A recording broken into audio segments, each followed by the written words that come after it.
First story we're going to be talking about is Shamima Begum. OK, this is a name that is a household name. Of course, she ran away to join ISIS. She was 15 years old. It was 2015. Can you believe it's that long ago? She was in Syria. She married one of the terror group's fighters. She found out she was pregnant in a detention centre in 2019. Her citizenship was revoked. She's back in court now. She's appealing over the removal of her UK citizenship for joining the Islamic State.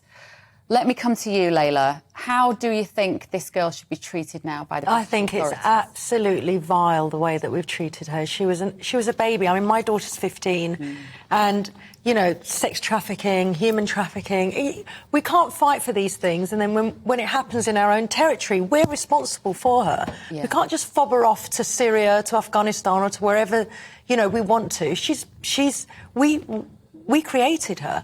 And whether she's a monster or not, we've created it, and we need to take responsibility for her. If you remember, there was the three of them that were taken out at the time, Khadija Sultana, Amira Abbas. They are both believed to have lost their lives over in Syria. Oh, Jo, what's your take on this? I think they say that Shamima was being groomed for 2 years before. So when she was 13, how can a young girl have any, if she's being groomed, have any say? It's just so sad.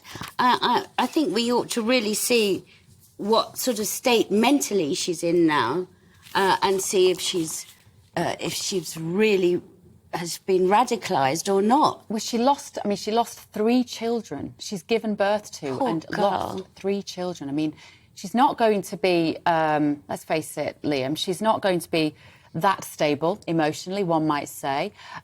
She very much wants to come home. Do you think we should let her? There's often she's become a symbol, hasn't she?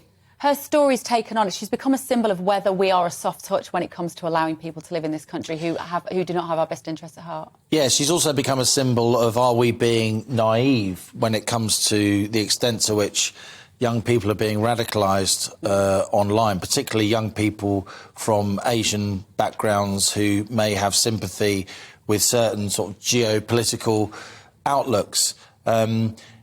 It's incredible that she was only 13 when she was groomed. She was only 15 when she left to go to Syria. I mean, where's she going to go if she's not a British citizen? She's of Pakistani heritage, but she was born in the UK. Yeah. She grew up in the UK. And the extent to which she is radicalised, I think, does speak very badly towards the UK. We've turned a blind eye to the extent of online radicalisation. Can you be de-radicalised? Look, I come from a Muslim background, and I was living in India. I came back in 2000 when it was really rampant, the whole kind of radicalising young male and females. And there are so many kids that were, you know, that 17, 18, that had no sort of stance in life, had no hope, and that's who they targeted. I would say 80, 90% of those have completely moved away from that, are living normal lives, are paying their taxes, but you know doing what they have to do. Even though as the father of daughters, I have a lot of compassion towards a young woman being misled by older men who haven't got her best interests in part and actually want to use her as some kind of slave and have obviously harmed her in many ways. On the other hand, right, there are parts of the UK where there is a lot of radicalisation going on. I think there are parts of the UK where local laws seem to be Sharia laws by certain populations. I think we shouldn't have no-go areas in the UK. I think British law should apply everywhere. Yeah, if you're in the UK.